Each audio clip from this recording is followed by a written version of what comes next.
mwenyekiti na kaimu mwenyekiti wa chama chetu cha Demokrasia na Maendeleo, viongozi meza kuu, waheshimiwa wananchi wa Meatu, asalamu alaykum. Bwana Yesu asifiwe sana. Niliyesimama mbele yenu ni Susan Limo, ni mwenyekiti wa baraza la wazee, baraza la busara sana ndani ya Chadema. Lakini vile vile nilikuwa mbunge wa bunge la Jamhuri ya Muungano wa Tanzania nikiwa na ndugu yangu mdogo wangu Heche. Tumekuja Meatu na tumetoka maeneo mengi kanda hii ya Serengeti. Lengo kubwa ni kuhamasisha wananchi na kutoa elimu kidogo kuhusu no reform, no election. Na Mheshimiwa Makamu Mwenyekiti, toka tumefika hapa tumekuwa tumesikia taarifa mbalimbali. Nataka nikuambie kwamba katika jimbo hili lenye vitongoji 345 waliweza kupata kitongoji kimoja tu. Lakini katika vijiji 60 hawajapata kijiji hata kimoja. Hii ndiyo sababu tunakuja kuambia kama hakuna mabadiliko katika mfumo wetu wa uchaguzi, hakutakuwa na uchaguzi. Na Chadema tumesema hatususi uchaguzi kwa sababu wote tunajua, hata nyumbani kwetu na nyinyi ni wakulima. Unapokuwa umelima mahindi alafu kaona ngedere au nyani wamekuja kula, wewe ukakaa ndani, manake utavuna mabua, si ndio? Kwa hiyo sisi hilo tumekataa. Tutakuwa nao sambamba kuhakikisha kwamba uchaguzi haufanyiki kama katika kipindi hiki cha miezi 6 mpaka tufike uchaguzi mkuu hapatafanyika mabadiliko ya sheria na mabadiliko katika uchaguzi wetu. Lakini nizungumzie swala la pili. Wote tumekuja na tumeona kwa kweli Simiyu takwimu zinaonyesha, pamoja na utajiri mkubwa mlionao wa madini, wa pamba, lakini katika mikoa yetu 26 ya Tanzania bara, nyinyi ndio mnashika nafasi ya mwisho kabisa kwa umaskini. Kwa hivyo ndugu zangu wa Simiyu, haya yote hayatokei kwa bahati mbaya. Mwenyezi Mungu ametujalia Tanzania, nchi hii ni nchi ya utajiri mkubwa sana. Lakini tunashindwa kusonga mbele kwa sababu toka tumepata uhuru mwaka 1961, leo ni miaka 64 toka tumepata uhuru. Chama kinachotuongoza au serikali iliyoko madarakani ni serikali ya Chama cha Mapinduzi.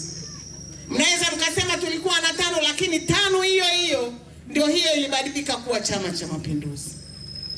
Kwa hivyo ndugu zangu, tunaposema ili tuendelee tunahitaji mambo manne: watu, ardhi, siasa safi na uongozi bora. Haya mambo mawili, na hususan jambo la uongozi bora, ndilo ambalo limetufikisha hapa. Kwa sababu serikali ya Chama cha Mapinduzi imeshindwa kabisa kutupeleka mbele. Nataka niwape mfano mdogo tu, na ndio sababu tunasema lazima tubadilishe uongozi wa nchi hii. Tuna nchi inaitwa Burkina Faso. Nchi hii ilikuwa inatawaliwa na watu wa kawaida. Lakini mwaka 2022 ametokea kijana wa miaka 34, ameweza kuchukua ile nchi. Ndani ya miaka miwili, leo Burkina Faso wanafunzi wote kuanzia nasari kwa maana ya kindergarten au huku mnaita bush mpaka chuo kikuu wanasoma bure ndani ya miaka miwili tu ya kiongozi huyu Ibrahim Traore. Lakini haikuishia pale. Juzi ametangaza kwamba mshahara wake wote kwa mwaka mzima takriban shilingi milioni 300 ziende kusaidia watoto yatima, ziende kujenga nyumba za wanawake ambao hawana kipato chochote. Huyo ndio rais ambaye hataki kuishi maisha ya juu wakati watu wake wanaangamia kwenye umaskini.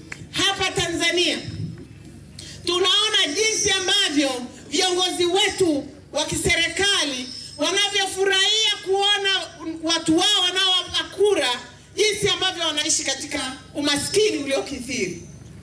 Tunaona jinsi ambavyo vitu vyetu vyote vimeuzwa. Wameuza madini. Madini hapa vijana wetu wangeweza kupewa mtaji mkubwa na mdogo wakaweza kufanya biashara ya madini, wakawa wachimbaji wadogo wa madini, lakini wameona wakumbatie watu wa nje. Waarabu wamekuja, wote tunajua Tanzania ni nchi ambayo imebarikiwa sana. Tuna bandari pale Dar es Salaam ambayo ni bandari kubwa sana. Leo bandari ile wamepewa Waarabu wa Dubai,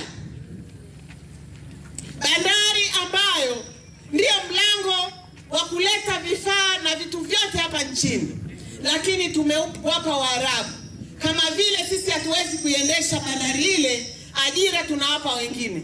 Lakini wote mnaona, mimi nimekaa nchi nyingi za Ulaya, hauwezi kukuta wazawa biashara zao zinafanywa na watu wa kutoka nje. Lakini wote mnajua, mkienda Kariakoo mtakuta Wachina mpaka maji ambayo yanauzwa shilingi 500, Mheshimiwa Makamu Mwenyekiti, Wachina wanauza kwa shilingi 200. Wewe nenda tu na chupa yako unapewa maji kwa shilingi 200. Kwa hiyo biashara ya maji kwa vijana wetu inakuwa imekufa. Hiyo ndiyo Tanzania, hiyo ndiyo CCM. Kwa hivyo ndugu zangu, ninawaomba sana, kama ambavyo tumejua kwamba sasa hivi Mheshimiwa Heche ndiyo kaimu mwenyekiti, kwa sababu mwenyekiti wetu Mheshimiwa Tundu Lissu amepewa kesi ya kubambikiwa ya uhaini, na wote na serikali ya Chama cha Mapinduzi, na wote mnajua kwamba kesi hii ya uhaini, ndugu zangu,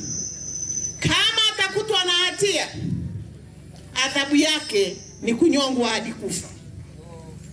Kwa hivyo pamoja na yote hayo, bado walizuia watu wasiende mahakamani. Lakini tunashukuru kwamba mawakili wetu akiwemo mwanangu Mainila wamefanya juhudi kubwa, na sasa tarehe 19, siku 4 zijazo, Mheshimiwa Tundu Lissu ataletwa Kisutu. Kwa hiyo tunaomba wale wote wenye kuweza kuja Dar es Salaam waje ili washuhudie kesi hiyo, ambayo kwa kweli ni kesi kubwa, ni kesi ambayo ina maslahi mapana kwa Tanzania. Kwa sababu ya muda, nawashukuruni sana, nawapenda, asanteni sana. People!